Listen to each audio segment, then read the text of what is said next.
bem-vindo à sétima parte de uma série de vídeos sobre a obra De Quive do filósofo Thomas Hobbes. Nesta aula, nós falaremos sobre contratos. Com isso, nós concluiremos o capítulo 2, ou pelo menos as passagens selecionadas que interessam comentar do capítulo 2, e daremos início ao capítulo 3.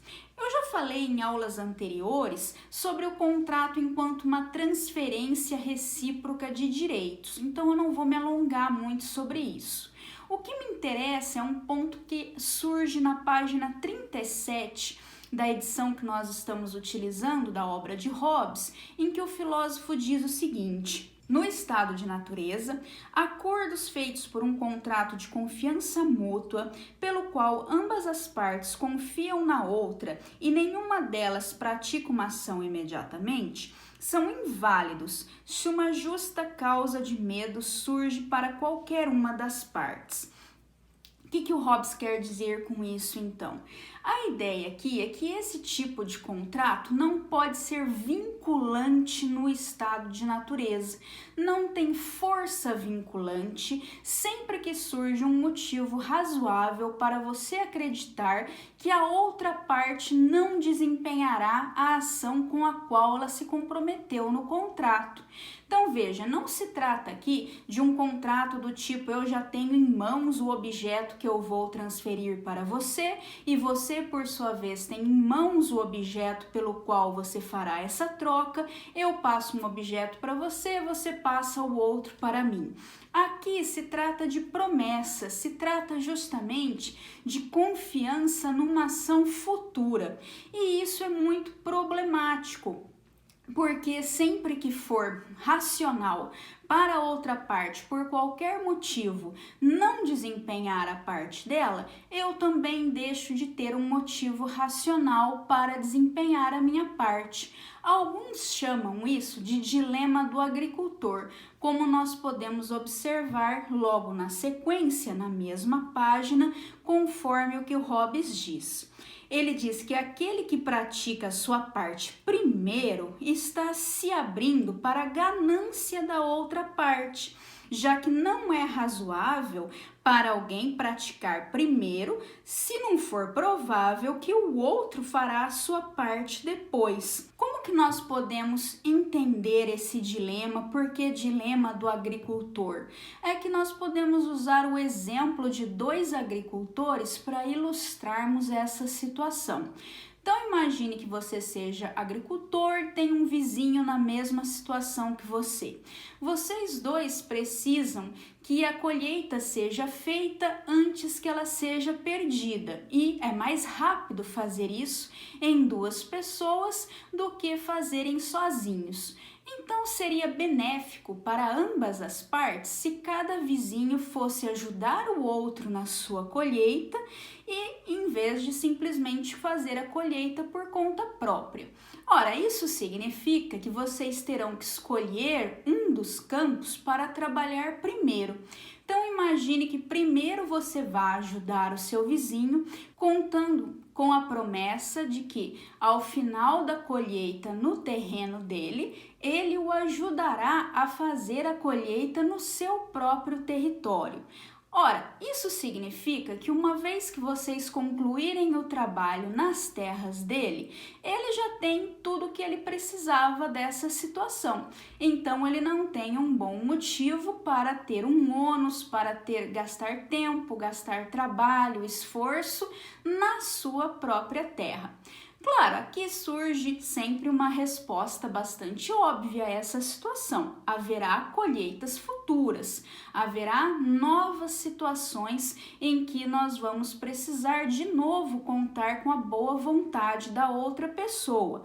Além disso, existem outras pessoas ainda que podem estar observando o nosso comportamento, de modo que se nós não cumprirmos com a nossa parte, então essas outras pessoas também nunca colaborarão conosco em uma situação semelhante, em uma situação análoga. Ora, isso para alguns então seria o suficiente para que nós resolvêssemos o dilema de Hobbes e disséssemos que sim, os contratos desse tipo podem ser vinculantes no estado de natureza, porque é razoável que uma parte faça a prática da sua ação, da parte que lhe cabe, antecipadamente, esperando que a outra parte faça aquilo que cabe a ela. Mas Hobbes não aceitaria esse tipo de resposta. Ele consideraria essa resposta ingênua, um excesso de confiança na natureza humana. Além disso, nós não podemos considerar que sempre seja esse o caso, e nós podemos inclusive ter em vista que Hobbes também não parece estar universalizando a sua tese ou colocando como uma verdade necessária que sempre haverá razão para desconfiança de que a outra parte não fará aquilo que lhe cabe se nós tivermos que desempenhar a nossa parte primeiro. Ele está apenas trabalhando com essa possibilidade. Existem cenários em que um agente pode avaliar que, por exemplo, não tem outras pessoas olhando, outras pessoas que ficarão sabendo que ele violará a sua parte do contrato. Nós também podemos imaginar, então, que ele pensa que no futuro ele terá outras pessoas com quem contar e não precisará contar com essa pessoa específica que ele desapontou nesse momento. Talvez ele esteja de mudança, por exemplo, talvez ele nem pretenda passar o resto da vida nessa vizinhança. Enfim, nós poderíamos usar a nossa imaginação para construirmos cenários em que seria razoável a pessoa simplesmente receber aquele benefício que o contrato reservava para ela e não ter o ônus de desempenhar a sua parte. Aí ela só sairia lucrando, né? Em vez de fazer uma troca benéfica, ela ficaria com tudo, digamos assim, né? Ela guardaria o seu próprio esforço para si, o seu tempo para si e receberia ainda o produto do trabalho do outro. Bom, se isso é pelo menos possível, parece que o Hobbes tem aqui um ponto. A criação justamente de um poder central acabaria com essa possibilidade, porque toda vez que um agente pensasse é melhor, agora que eu já recebi o que me cabia, não fazer a minha parte, ele teria que levar em conta uma punição que ele receberia por isso desse poder central. Então, essa punição pode ser forte o bastante para desencorajá-lo desse incentivo que ele teria a princípio para não cumprir a sua parte do contrato. Então, quer dizer, a ameaça de punição poderia ser um incentivo maior do que o ganho que ele teria se ele só recebesse a parte dele no contrato e não fizesse a sua própria parte. Isso é que seria basicamente a ideia por trás do Leviatã como um garantidor do contrato. E a partir do momento que ambas as partes sabem que não existem incentivos fortes o bastante para que o outro não cumpra com a parte dele, também deixa de haver qualquer incentivo no sentido da antecipação. Quer dizer, que você não faça a sua parte por medo de que futuramente o outro não faça parte dele. Então, nós podemos dizer que pessoas de boa fé, pessoas honestas, dentro da sociedade civil, não têm nenhum motivo racional para não cumprirem os seus contratos. Essa é a lógica contratualista do Leviatã. O Leviatã não apenas surge por um contrato, para garantir até esse mesmo contrato que o gerou, por isso ele recebe uma espada. Mas o Leviatã também torna possível todos os outros contratos executados no âmbito privado. Ele faz com que esses contratos nunca percam a sua força vinculante, exatamente porque nós nunca teríamos um motivo justo, um motivo razoável para não desempenharmos a nossa parte, temendo que o outro não desempenhasse a parte dele. Então é por isso que Hobbes diz que na sociedade civil, no Estado civil, onde há alguém para coagir ambas as partes, seja lá quem for que tenha que praticar primeiro a sua parte, deve fazer isso. Porque a razão pela qual essa pessoa poderia ter medo de que a outra parte não fizesse o que lhe cabe, não existe mais. Afinal de contas, essa outra parte pode ser compelida à ação, tá? Então, é nesse sentido que nós temos os contratos válidos dentro da condição civil, mas não no estado de natureza. E aqui no final do capítulo 2, nós ainda podemos constatar um limite para os contratos, o que também é muito importante para a nossa compreensão apropriada da teoria de Hobbes, já que muita gente se refere à teoria de Hobbes como uma teoria da obediência absoluta. O Estado é absoluto, então você deve obedecer, você deve abdicar do seu direito de resistir ao Leviatã em toda e qualquer circunstância. Também não é este o caso. Veja que ele diz que ninguém é obrigado, por qualquer contrato que possa ter feito, a não resistir a alguém que esteja ameaçando-o com a morte, com ferimentos ou outros danos corporais.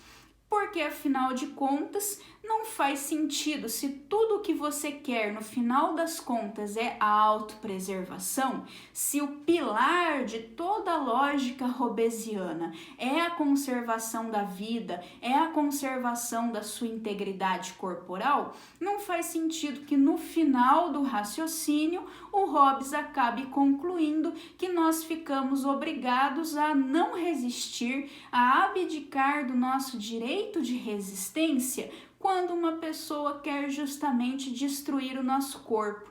Então não importa qual é o motivo, qual é a razão, mesmo que eu tenha concordado com uma pena de morte, essa é uma possibilidade. Eu posso ter consentido até com uma pena de morte, pode ser que exista pena de morte na minha sociedade civil, mas nem por isso, quando essa pena é aplicada a mim, eu passo a ter um dever, uma obrigação que eu adquiri por esse contrato de não fugir no momento em que eu serei levada para receber a minha sentença, para ser executada. Então, esse tipo de dever nunca existe para Hobbes.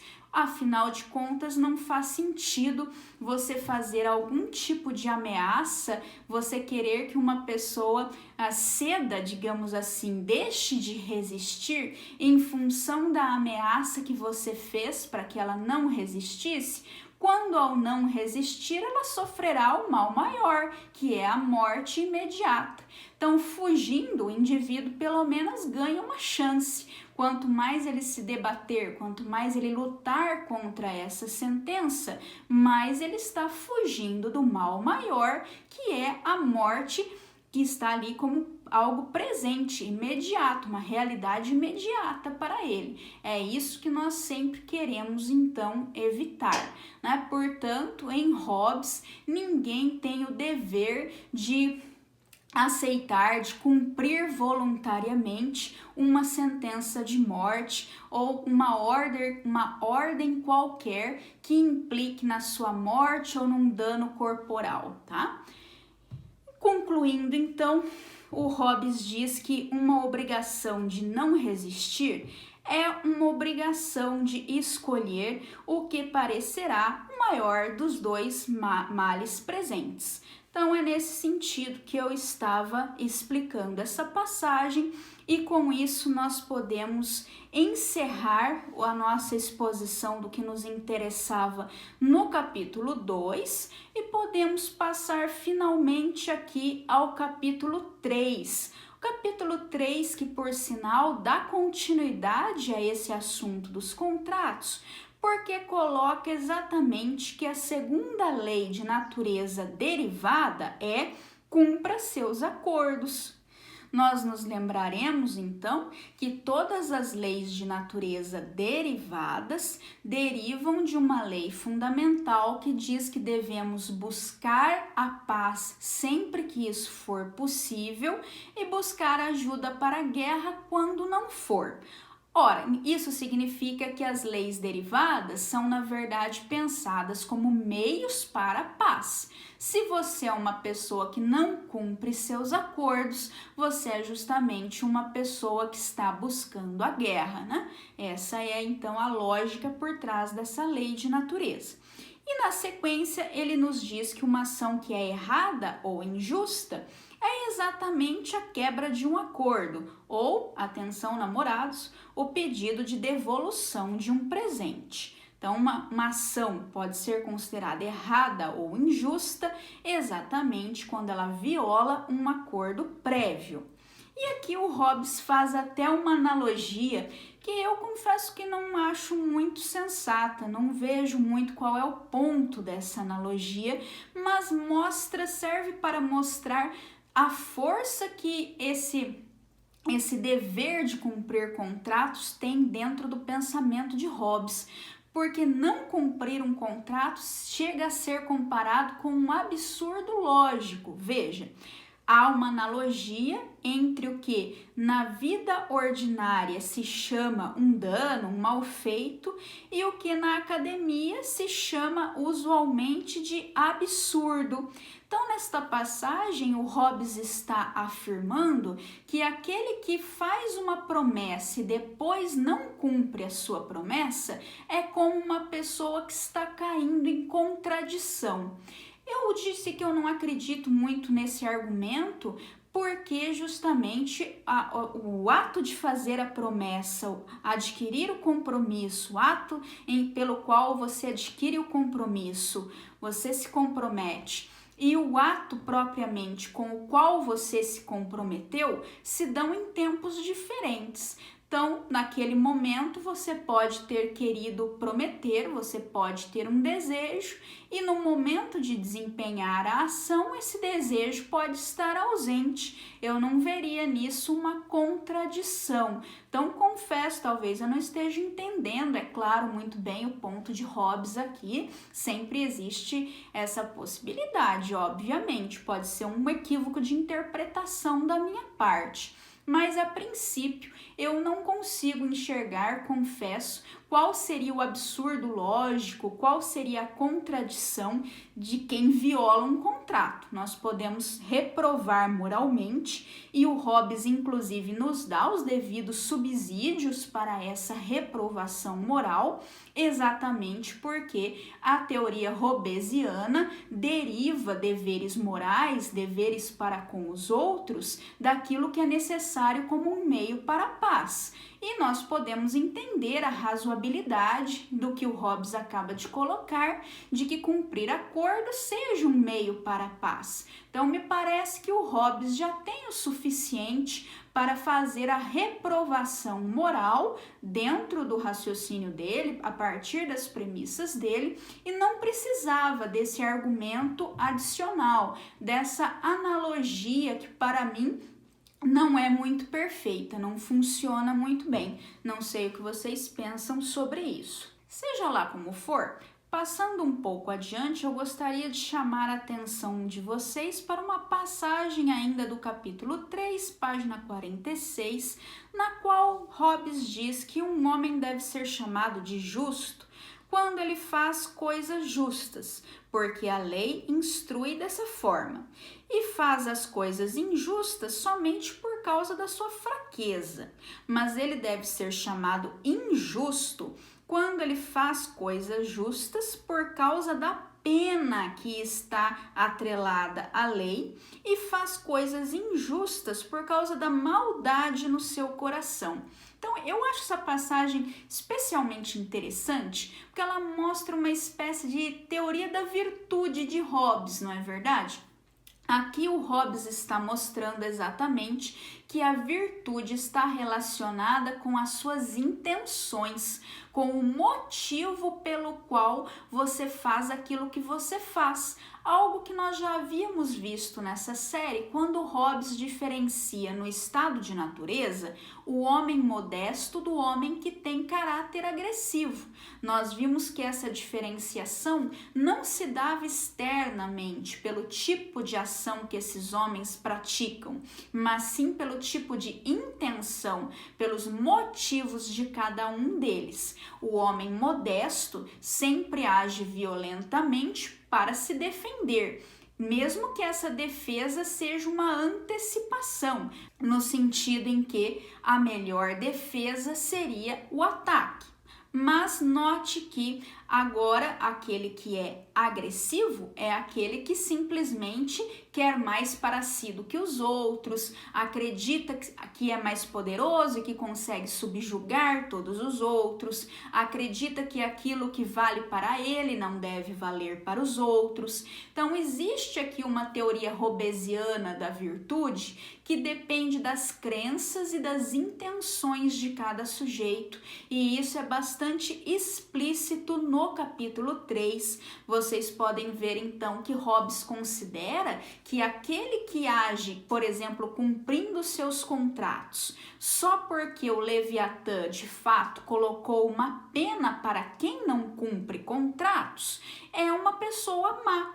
Então, mesmo que Hobbes tenha essa imagem, bastante conhecida, bastante propagada, do filósofo que nos diz que a lei não tem vigência sem a espada, a lei sem a espada são meras palavras, isso não quer dizer que Hobbes esteja colocando no mesmo saco, digamos assim, que ele esteja equiparando as pessoas que agem de acordo com a lei porque é lei, e as pessoas que fazem ações, praticam ações segundo a lei, apenas porque elas sofrerão sanções se elas agirem de outra forma. Então, para Hobbes, é assim exatamente que nós diferenciamos pessoas justas de pessoas injustas. Então, o justo, como ele disse nessa passagem, é alguém que acaba fraquejando. Ele sabe qual é a coisa certa a fazer. Ele sabe que a lei serve para fomentar a paz. Ele busca a paz. Ele tem em vista essa lei de natureza, mas por alguma fraqueza da sua vontade ou do seu intelecto, ele acaba dando uma escorregada e ele faz coisas injustas. Já o outro, o homem injusto, ele é justamente alguém que não está nem aí para a lei. Ele não está então preocupado em cumprir a lei, porque ele entende que a lei é um meio para a paz e ele deseja a paz, ele busca a paz, ele busca a vida em sociedade. O que esse homem vai fazer é simplesmente agir de acordo com a lei, porque se ele agir de uma outra forma, ele será sancionado. Então ele só cumpre as leis porque ele é coagido. Mas uma coisa importante aqui, nós temos que entender que o homem justo só tem motivos para agir de acordo com a lei, porque é isso que a lei requer, quer dizer, de tratar a lei propriamente como uma fonte de obrigação e não simplesmente agir como alguém que é obrigado, que é coagido, porque ele sabe que aquele que é mau será coagido. Então, ele sabe que o homem injusto, de uma forma ou de outra, vai também agir de acordo com a lei. Por isso, ele não precisa mais aderir à lógica da antecipação. Ele não precisa mais partir para o ataque como uma defesa. Então, veja que a sanção, a existência da sanção atrelada à lei, é importante também para o raciocínio do homem justo. Porque se não houvesse sanção, aí sim as ações do homem justo e do homem injusto teriam que ser igualmente violentas, já que o homem justo teria boas razões para partir para o ataque e não se deixar ser explorado por aqueles que são maus e por aqueles que igualmente estão tendo esse raciocínio de antecipação. Então, sem a sanção, o que ocorre é que dois homens bons podem entrar em conflito porque os dois estão pensando que, já que não existe sanção que obrigue ao cumprimento de contratos, por exemplo, os dois têm razões para não fazerem a sua própria parte, os dois têm motivos para se precaverem de qualquer exploração possível. Então, seguindo um pouco aqui no texto do Hobbes, ele faz uma distinção entre a justiça comutativa e a justiça distributiva. A justiça comutativa diz respeito às ações entre partes mutuamente contratantes. Então, é a justiça entre os cidadãos, é a justiça em relações privadas, digamos assim. E aí, Hobbes diz que nessas relações o igual é dado pelo igual. Podemos entender aqui no sentido em que você pensa que você está se beneficiando e é por esse motivo que você entra num contrato, que você cede alguma coisa para outra pessoa dentro de um contrato, porque você acredita que você está recebendo um benefício que vale a pena. Da mesma forma, a outra parte entra voluntariamente em um contrato pelo mesmo motivo. Então, é nesse sentido que ambas as partes são iguais na justiça comutativa. O igual é dado pelo igual. Já a justiça distributiva, o Hobbes diz que diz respeito à dignidade e aos méritos dos homens. E nesse sentido, você dá mais ao que vale mais e menos ao que vale menos, proporcionalmente. Então é interessante, existem na teoria da justiça diversas teorias diferentes com princípios diferentes de justiça distributiva. Por exemplo, você pode ter um princípio que diga que você dá àquele que necessita e tira daquele que tem as possibilidades de fornecer, de contribuir. Então, esse poderia ser um princípio de justiça distributiva também, né? Ou você poderia ter um princípio estritamente igualitarista, você poderia ter um princípio absolutamente liberal, que dissesse que a justiça distributiva, na verdade, já está sendo feita pela justiça comutativa, ou seja, a distribuição que é feita pelos contratos privados já é uma distribuição justa o suficiente. Aqui o Hobbes está comprometido, ao que me parece, com uma espécie de teoria da virtude novamente, né? Tem uma ideia aqui de mérito, tem uma ideia de dignidade. Então, a distribuição, quando se pensa desse ponto de vista, tem que atender aos diferentes méritos de cada um.